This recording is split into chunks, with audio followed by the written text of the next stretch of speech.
Hey, Shuichi, I know it might be weird of me to ask, but I want to know. I asked as we started putting the dishes away. He was handing them to me to dry before I stacked them together.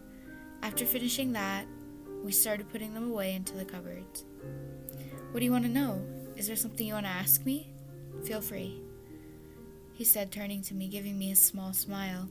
I felt more relaxed knowing he was smiling and wants to know what's on my mind. Well, you always mentioned that you don't didn't have the best family either, and I was wondering if maybe you wanted to talk about it. I almost facepalmed when I heard the words leave my mouth. Get going, Kokichi. What if the question made him uncomfortable? God, you dumbass. There was a moment of terrible silence before he spoke. If you would like to know, I'll tell you when we can go back to my room to cuddle. He paused and gave me a kiss on my forehead as he put the last dishes away. I blushed and smiled at him. He wants to tell me. Nobody ever lets me ask things without being held suspicious or hurting me in some way for asking. Okay, thank you, Shu, I said as the cupboard closed. Shuichi grabbed my hand and gently pulled me out of the kitchen. I didn't say anything because I know he probably doesn't want to talk right now. Well, at least before we get to his dorm room. The dining hall was quiet. Everyone has already left the dining hall and left for their rooms. Ding dong, bing bong.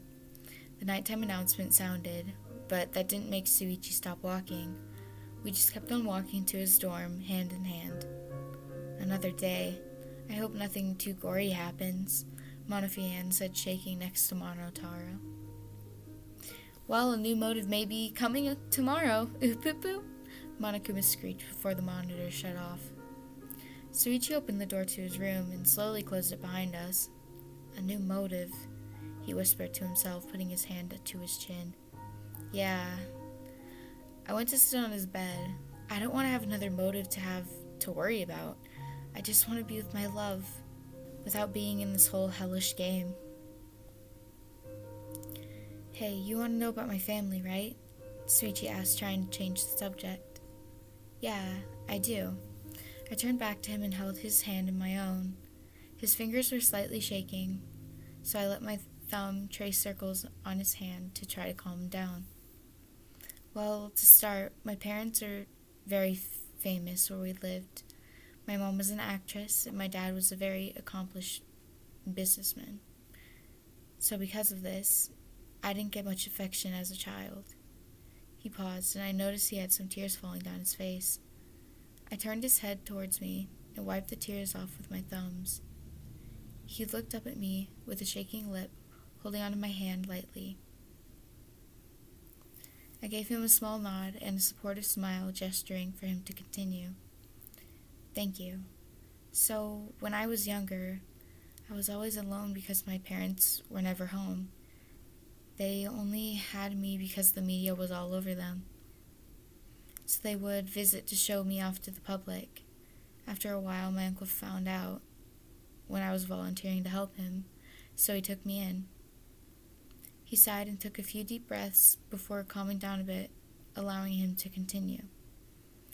Living with my uncle was nice, but he was busy most of the time as well. He would be there whenever I had a school project or got a good grade on a test. My parents got some shit from the media about having me live with my uncle, but soon enough they gave up and left me alone. My parents always hated how gloomy I was all the time. I would only wear black all the time and didn't go out much. I have self-harmed because of how lonely I was feeling. I never thought I would ever have someone who wouldn't hate me for being so clingy. He wrapped his arms around me and pulled me into his lap. I smiled and planted a gentle kiss on his neck. So, I've experienced a lot of neglect and emotional abuse in my childhood. So that's why I get what you mean when you tell me about your mom and your other siblings. He frowned and let some tears fall from his eyes. Hey, it's okay. I'm sorry that happened to you, but like you said before, they didn't care about you, and I can be your family. As your boyfriend, I am better than family. I slammed, planting kisses all over his face. He giggled and soon pushed me away, only to pull me into a kiss moments later. I smiled against his lips, letting myself relax into the embrace. He pulled away moments later with a smile. "Why don't we read a book and cuddle?" he asked gently, making a small blush come to my face. It wasn't really for any reason in particular. He was just so cute when he asked it. "That's what we came here for, didn't we?" I pulled him over to the bed. I got comfortable in the covers as he reached over and grabbed a book from the bedside table. He slowly sits up and let me cuddle up against him. He started reading the book to me, and his unfairly angelic voice was making me feel sleepy. Eventually, he noticed this and ditched the book so we could just cuddle. "I love you," he said, caressing my cheeks. We read maybe 2 or 3 more chapters before we went back to just cuddling. "Hey, let me at least tease you before you go on teasing me." He laughed and kissed my cheeks. I grabbed his hand and moved up on his lap and went closer to his ear. "You shouldn't tease me unless you want me to tease you back." I breathed into his ear, making him flinch under me. I laughed at this reaction. "You're so cute." I nuzzled my face into his shoulder and kissed his neck gently before playfully biting him. Hey! Shuichi gasped, making me laugh even harder. "You are so easy to tease." I smirked at him before going back into his embrace.